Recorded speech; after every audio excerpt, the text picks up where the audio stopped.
Morjes, mun nimi on Petri Parvinen, mä oon strategisen markkinoinnin ja johtamisen proffa Helsingin yliopistossa.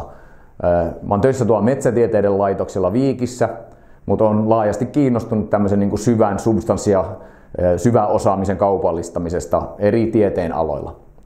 No, miksi mä oon tällä hetkellä täällä HY Plusan studiolla on, että me tehdään tämmöistä verkkokurssia, jonka tavoitteena on nimenomaan auttaa kaikkien eri asiantuntija-aloiden ja syvien akateemisten alojen ihmisiä innostumaan, suuntautumaan ulospäin ja tekemään niin kuin aktiivisempaa myynti- ja markkinointitoimintaa oman aihealueensa rahoituksen keräämiseksi ja myöskin tämmöisen niin kuin kaupallisen menestyksen innostumiseksi.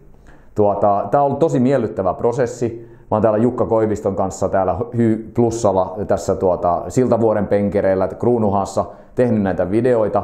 Täällä on asialliset vehkeet tämmöisessä pienessä huoneessa, ystävällinen asiakaspalvelu ja ei ole niin oikein mitään muuta pahaa sanottavaa muuta kuin, että onhan se nyt aika kuumottavaa täällä antaa tämmöisiä videohaastatteluja ja kaiken pitää aina mennä ihan tip-top, koska sitä sitten ihmiset kattelee myöhemmin, mutta rakentavaa ja hyvään sävyyn näitä videoita on tehty ja voin kyllä suositella kaikille proffille ja tutkijoille sitä, että lähtee tekemään tämmöisiä videoluentoja, mun mielestä tämä on tulevaisuutta.